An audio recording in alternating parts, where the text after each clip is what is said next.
if we take a look, this is my LCD in front of me, and this is my encoder, which would normally be in the casing of the project, but for purposes of this video and reasons outside of this video, I decided to take it out for convenience. And if I rotate counterclockwise, I can go down with the arrow. If I rotate clockwise, we can go up. If I can't go up, but I'm rotating clockwise, it actually pulls all the contents down. And if I can't go down, if I rotate counterclockwise, it pulls all the contents up. So it's a nice, it's personally one of my favorite things about this interface.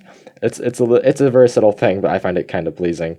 But without further ado, if I click on the lights folder, we can open that up, and it will give me the back keyword should I want to go back to the previous folder, and then it gives me all the files that I previously mentioned, such as stripes. If I want to run a file, I can click on the file. If I wanted to disable the file, I can just click on it again.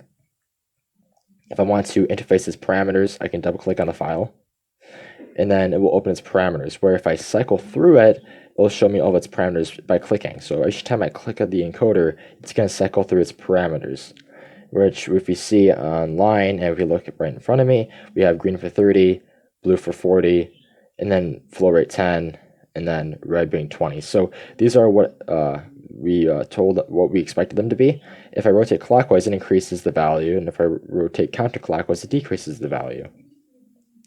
And while we're here, it's a good time to mention that you can use the set parameter resolution method of the LCD interface class to change what it changes by passing in a value 1, which is what it is by default, and increases or decreases by 1. I can give it 0.5 to increase or decrease by 0.5, or by 2, or whatever value I'd like, even pi, right? Or just so many digits of pi anyways. But anyways, that's how you can interface the parameters of a file. If I want to see when a file is running, I can use the getFileActive method, where if I provide a folder name and a file name, I can figure out is a file running or not. And then if I want to know if a file is running, and then if it's running, do something by using its parameters, and I want to access those parameters, I can use the getFileParameterData method, where I can figure out what that parameter is by providing a folder name, a file name, and a parameter name.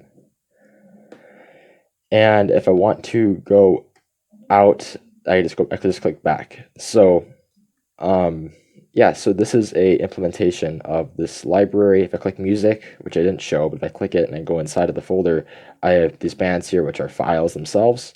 And I'm not going to really go into too much detail about what's going on here, but this will be for the RGB lyric notes music. But if I go back, it brings me back to the main folder again. So yeah, this is the implementation of this library, and I don't think I'm forgetting anything. I suppose that'll be it. Now, it's worth mentioning that you can use the methods located, or the public methods located on the individual objects, such as a file or a folder. You don't have to use strictly the methods for the LCD interface class. However, they're there to make it more convenient. But should you want more flexibility when programming, you can just dereference, like maybe the list of files or pointers, or the list of folder pointers of any of these other classes, if that's easier. I know I did that in my programming as well, but either way you do it, this library should be pretty useful. And I thank you for watching.